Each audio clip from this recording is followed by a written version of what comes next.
Is the Hueco Mundo arc underrated? Yes, completely. But not for the reasons most people give. Not the fights, not the power scaling, not the animation quality. The Hueco Mundo arc is underrated because it is the only arc in Bleach that asked the question the entire series was building toward. What if the people we were told were monsters were never monsters at all? And then answered it across 40 episodes without anyone noticing. This is case number 019, the Hueco Mundo arc file. Let's open it. Most people summarize the Hueco Mundo arc in one sentence. Ichigo and his friends invade Las Noches to rescue Orihime Inoue. That summary is accurate. It is also the least interesting thing about the arc, because the rescue mission is the frame. What is inside the frame is something else entirely. 4 cases of investigation: Barragan Luisenbaro, Coyote Stark, Tyr Halibel, Neutra Gilga, Grimjow Jaeger-Jaquez, Ulquiorra Cypher, built a complete portrait of a world, not a villain's lair. A world with history, with hierarchy, with beings who had developed philosophies and loyalties and ways of understanding existence that were completely independent of Soul Society's framework. The Hueco Mundo arc is not a rescue mission. It is an anthropological investigation of a civilization Soul Society spent 1,000 years pretending did not exist. And the tragedy of the arc is that neither Ichigo nor Soul Society ever fully understood what they walked into. They came to rescue one person and left without ever asking who the people around her actually were. The Hueco Mundo arc did 3 things better than any other arc in Bleach. First, it humanized the enemy. Every major Espada in the arc gets a backstory, a motivation, a philosophy that makes sense within their own framework. Barragan, the dethroned king carrying centuries of humiliation. Stark, the most powerful being in Hueco Mundo, who just wanted someone to exist beside him without dying. Halibel, a survivor, who built her entire identity around protecting the people she loved. Grimjow, the only honest person in a world built on deception. Ulquiorra, a philosopher searching for something he could not name. None of them are monsters in any meaningful sense. All of them are people shaped by a world that Soul Society created and then abandoned. Second, it showed Las Noches as a real place, not a villain's base, not a dungeon. A world with its own architecture, its own hierarchy, its own internal politics and tensions and loyalties. Aizen built it on top of Barragan's kingdom. But underneath Aizen's construction, in the bones of Las Noches, the history of Hueco Mundo was still visible. Third, it gave Ichigo his most important character moment, the fight with Ulquiorra, the death, the hollow resurrection, the return. The moment where Ichigo had to confront what lived inside him, not as a power-up, but as a genuine reckoning with his own nature. That moment does not happen in any other arc, and it only works because Ulquiorra was the one who forced it. First, it abandoned Orihime.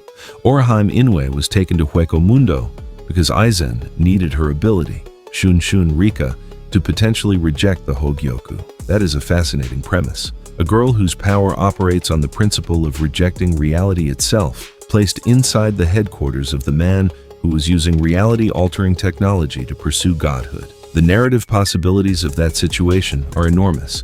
Kubo used almost none of them. Orihime spent most of the arc waiting to be rescued, occasionally healing people, and having one genuinely significant interaction with Ulquiorra that the arc itself never fully developed. A character with one of the most unique abilities in Bleach, reduced to a plot device in the arc built around her abduction.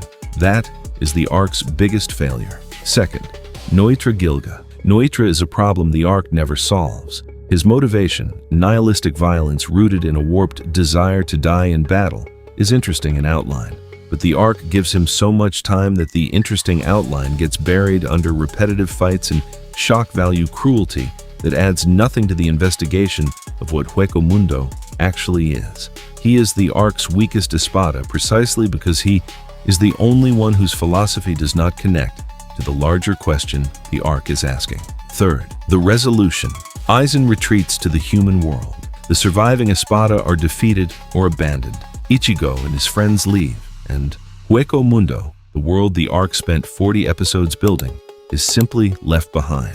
No acknowledgement of what it was. No conversation about what the Espada represented. No moment where Ichigo or anyone else stops and says, "We just walked through an entire civilization. What were we really fighting?" The arc builds something extraordinary, and then walks away from it without looking back. Across cases number 015 through number 018, this channel has investigated Hueco Mundo and the Espada in detail.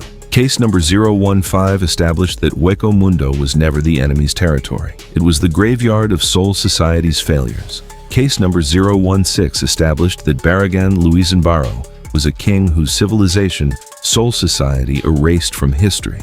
Case number 017 established that Grimjow Jaeger Jaquez was the freest being in Bleach, defined only by himself.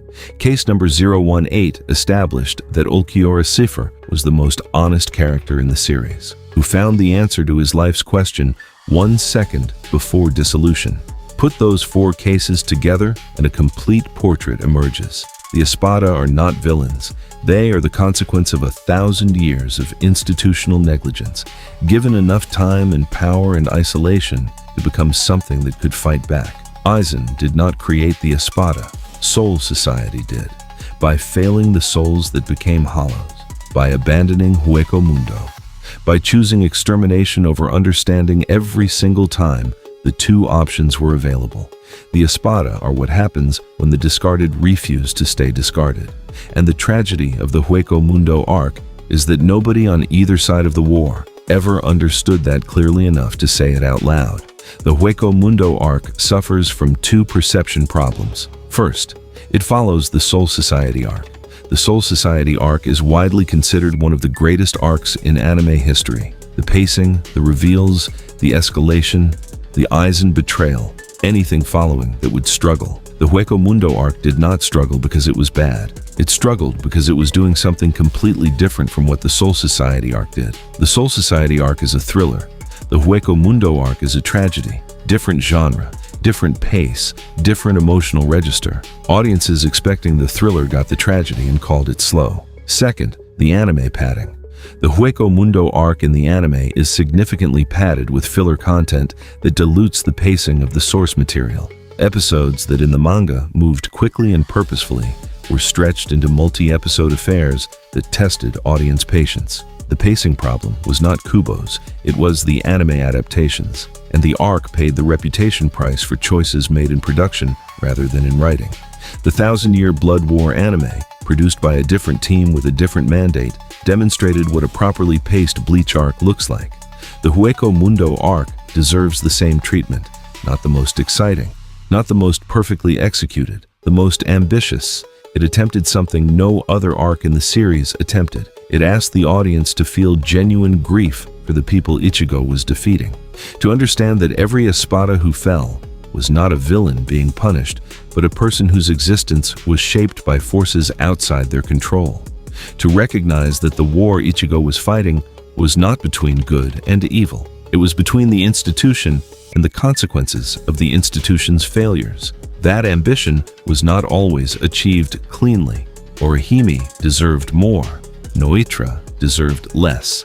The resolution deserved to be a conversation rather than a departure. But the attempt, the genuine attempt to make the audience mourn Stark, to understand Baragan's rage, to sit with Ulquiorra's final question, that attempt places the Hueco Mundo arc among the most thoughtful pieces of storytelling in the entire Bleach universe.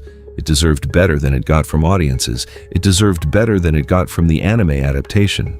And it deserves better than being remembered only as the arc between the Soul Society saga and the 1,000-Year Blood War. Case number 019.